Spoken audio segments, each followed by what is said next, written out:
Good morning everyone.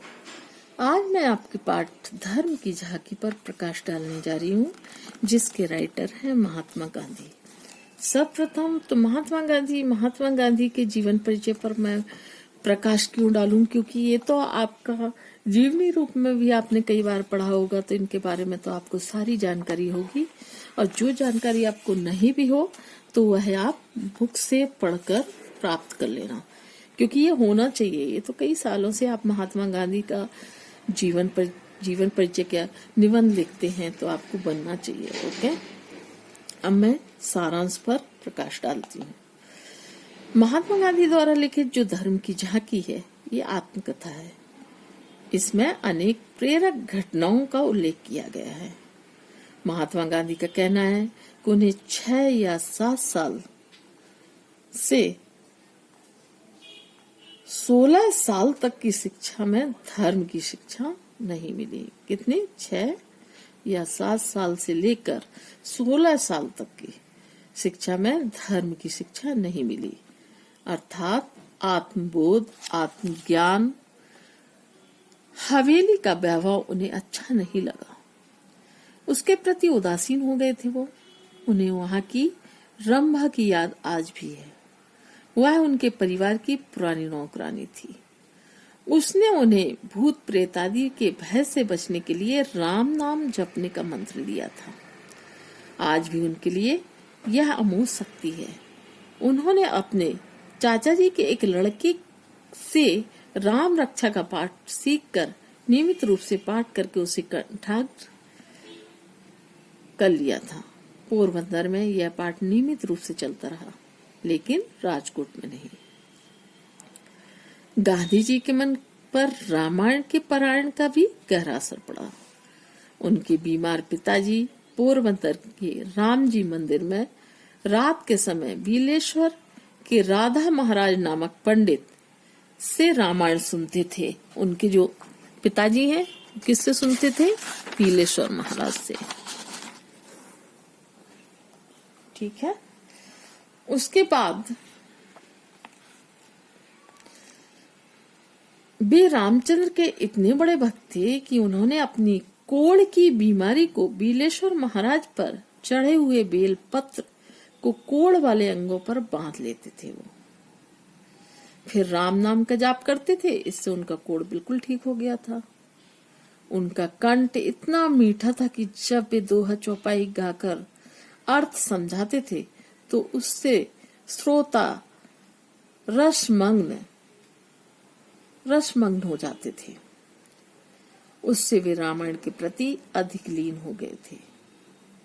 फलस्वरूप वे तुलसी के जो रामायण है, उसकी भक्ति मार्ग का सर्वश्रेष्ठ ग्रंथ मानते थे। वे राजकोट आए तो रामायण नहीं, एकादशी के दिन भगवत जरूर पढ़ी जाती थी। उसे सुनने पर उन्हें रामायण जैसा आनंद नहीं आया।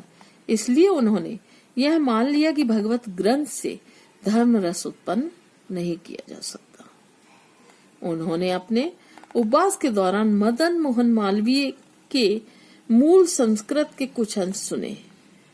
उससे उन्हें यह पश्चाताप हुआ कि अगर वे बचपन में ऐसा सुने होते तो उन्हें उससे भी प्रगाढ़ प्रेम हो जाता।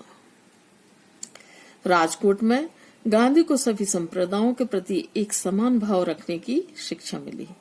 इससे उन्होंने सभी संप्रदायों के प्रति सम्मान की भावना रखना सीखा।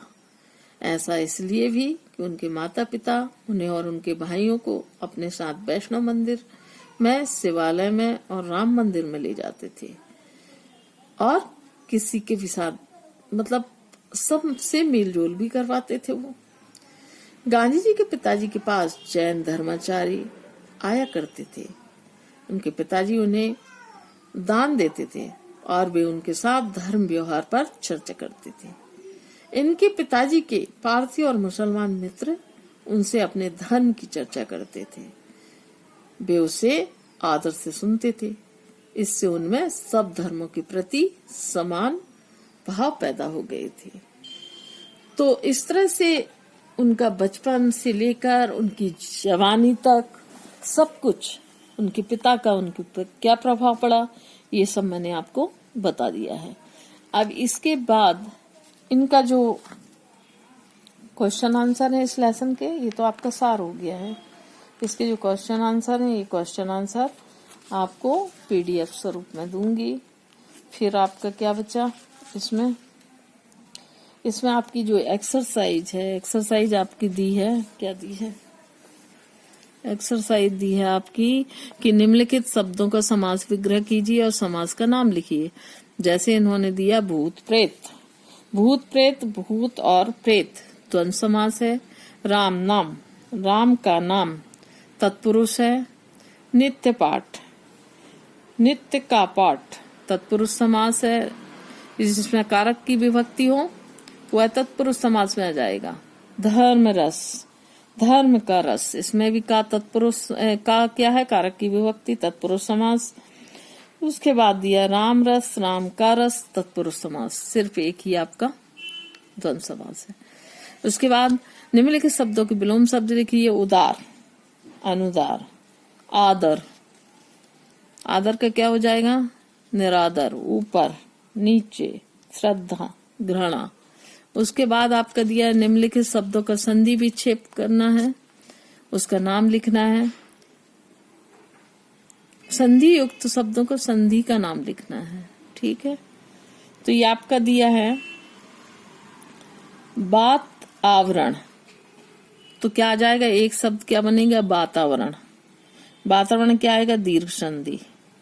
फिर आएगा सर्वोत्तम, सर्वोत्तम क्या आ जाएगा, गुण संधि। फिर आपका दिया है शिवालय, शिवालय आ जाएगा दीर्घ संधि।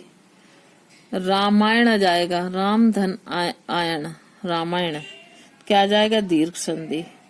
उसके बाद आपके दिए हैं निम्नलिखित शब्दों का अर्थ लिखकर वाक्य बनाना है। वाक्य आप बनाइएगा, अर्थ बस बताऊंगी। भूत, भूत मतलब अतीत, अर्थ आप बनाइए।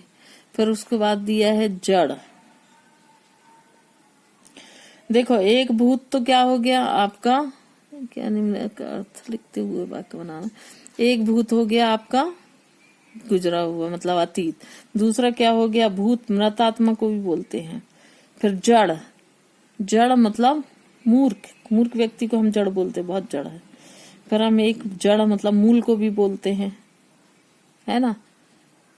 फिर भेद, भेद रहस्य भी है और भेद अंतर भी है। फिर है फल, फल परिणाम भी है और पेड़ का फल भी है। तो ये आप वाक्य बना लीजिएगा अलग अलग लिख के, ठीक है। वाक्यों को शुद्ध करके लिखना है। शुद्ध करके मैं सिर्फ शुद्धिकरण बता दूंगी। वे दोहा चौपाई गाते और समझाते भी थे। एक बार और रिपीट कर रही, वे दोहा चौपाई गाते और समझाते भी थे। फिर उसके बाद सेकंड है पिता, पिता भी नित्य प्रतिदिन रामायण का पाठ करते थे, ठीक है। उसके बाद तीसरा देखिए, तीसरा जो है आपका दिया है पिताजी रस पूर्वक उनकी बातें